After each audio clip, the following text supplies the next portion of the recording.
Good morning, good people, and happy Friday. This is your PoolePRoof Wisdom Moment. I'm an introvert. For those who don't know, I am, and I know it may not seem that way to a lot of people, but let me be very clear on that definition of introvert. It does not mean you're some shy, retiring person who just always needs to be away from people. It doesn't mean that you're quiet or somehow, just the person who sits in the corner and tries to keep to him or herself. Introversion has a lot of different applications, as does extroversion. And one of the things about being an introvert is that different people have different realities of it. My reality is being in groups of people for a long period of time, I find exhausting. When I need to recharge myself, I find my greatest joy in going home, being by myself without anyone else, and that recharges me. Extroverts, on the other hand, in that kind of category, find that when they need to recharge, they need to be around other people, engaging with them and having what they consider a good time. Different forms, but still the same outcome. We recharge differently. It does not necessarily always reflect how we interact with people in real time. Just want to clarify that.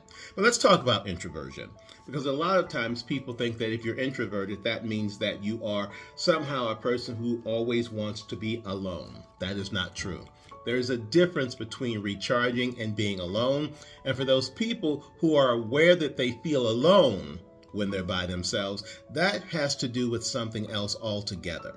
And I want to be very clear that if you think that your best way of isolating yourself from problems and situations, hardships, things you need to overcome, is to be away from people and be alone, but then you feel lonely, then that is not the answer to the question that you're asking. What you need to figure out is, what is it you need that allows you to understand what you require to feel like you're part of the world, that you have value, that people see you, hear you, recognize you, but that you, at the same time, don't feel like you have to do that all the time in order to have a life that you consider fulfilling.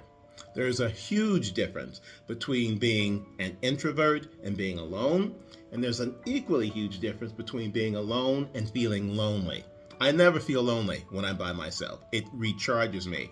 But if you are feeling lonely, then that means that you need to find another alternative to how you can live your life in a way that balances you, because you're not just trying to separate yourself from people because it necessarily requires you to recharge yourself. You're trying to do it because of how those people make you feel, what they make you think. And that isolation is an attempt to protect yourself. But when you're not feeling like you're protected, but only like you're alone, you need to find a different alternative. And I would require, if I were you, making myself stop and think, well, maybe I need to talk to someone. Maybe I need help, whomever that person may be, and not letting yourself think that there's anything wrong with you because of that. So remember, if you are feeling lonely, because you are intentionally isolating yourself from other people, because being with those other people makes you feel a way that you are uncomfortable with, you might need to get yourself some help. You might need to rethink what you're doing, and you might, in fact, I'm going to say you absolutely need to figure out what it is you really need so that you're not doing harm to your mental health. Isolating yourself from people is not the same as being an introvert. And if you are not doing it because it recharges you, you need to figure out what will recharge you, while at the same time acknowledging what you need to contend with to ensure that whatever it is that other people have made you feel or think about yourself that makes you want to isolate yourself in the first place is being dealt with in real time on your terms. Keep that in mind, good people. And for the rest of this week, make sure you are practicing those things that are good for your mental health. And that's your PooleProof Wisdom Moment for today, and the weekend is upon us. Go forth, have a good time, and I will look forward to seeing you here again, good people, next week. Take care now.